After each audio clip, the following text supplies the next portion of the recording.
Welcome to the Charity Auctions Today online training session. Today we're talking about the Auction Setup Wizard. Before you get your auction storefront up and running, you need to complete the Auction Setup Wizard. This wizard is going to walk you through everything you need to fill out before getting your auction online, before you can start listing your auction items.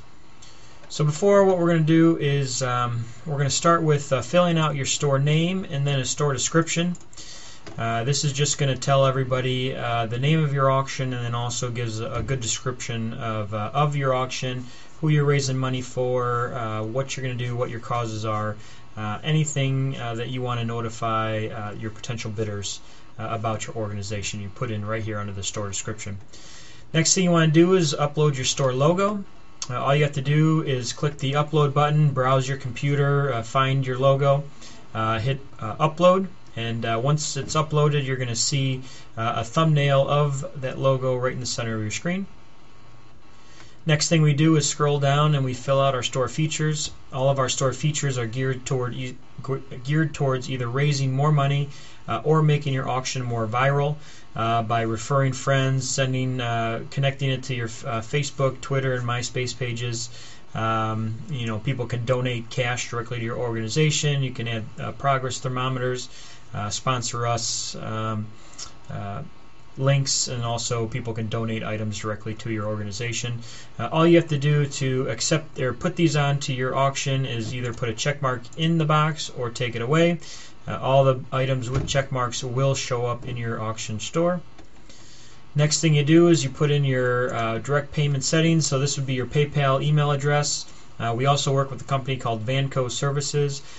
These two companies are used to collect online payments by credit cards through your auction. So what it is if you want them to pay by credit card as soon as they receive the invoice, you would put in your PayPal email address or your Vanco ID card here. Next is your auto invoicing. This is where you choose to have your invoices automatically sent out after the auction's over. So 1 second after your auction ends, the invoices will automatically be generated and emailed out to everybody. Or you can choose not to have them automatically sent out, and then after the auction's over you can kind of browse through them real quick and then just hit a submit all button, and it'll just email them off at a later time. The next thing you do is you fill in your contact information.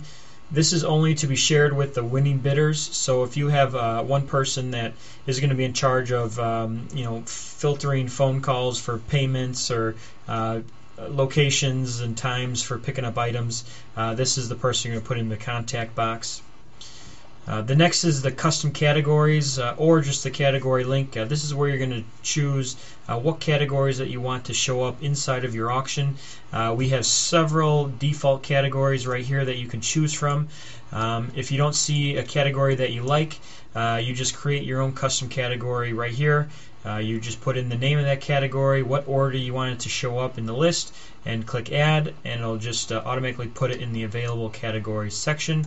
Whatever categories you don't want to see, all you have to do is highlight it and move it over to the right hand side, and then those will be the only 4 categories that show up inside your auction store. If you upgrade and get a branded store, this is where you would select yes and then upload your logo for the branded store.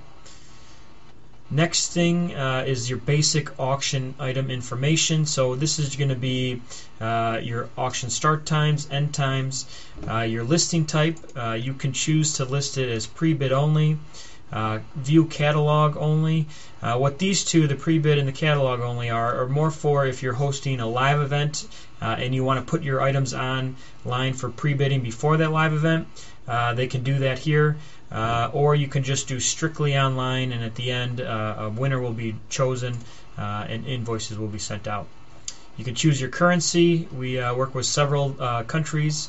If for some reason you're viewing this from a country that you don't see your currency here, please notify your account manager and we can definitely get that added for you. Shipping conditions, this is where you choose who's going to pay for shipping or if you're going to do pickup only. Also shipping methods, we can do ground, second day, next day, or pickup only. Shipping and payment details, this is going to be the information that you provide the potential bidders and the winning bidders the information of how you're going to collect payment, how you're going to either ship the item or the location of where they can pick up those items. This is where you're going to put this information. All of this information under payment and shipping details will show up on the invoice. So you want to kind of be as detailed as you can so everybody knows how they're going to receive their items, and if you're collecting payment other ways than credit cards online. Next is direct payments. So this is where you choose if you're going to use PayPal or Vanco to collect credit cards online, or we have several offline payments that you can collect. So you just put a check mark. This just kind of notifies everybody what kind of payments you want to collect. So if you only want to do cash and check, you would just highlight the cash and check boxes, and that just notifies everybody that you're only accepting cash or check in person. And then all you have to do is hit proceed. The page will refresh. Your auction storefront will be up and running. The next thing you have to do is just list auction items. And that's it for this demo. You can see our other demo to see how to list items and see what your actual storefront will look like in other videos. Thank you.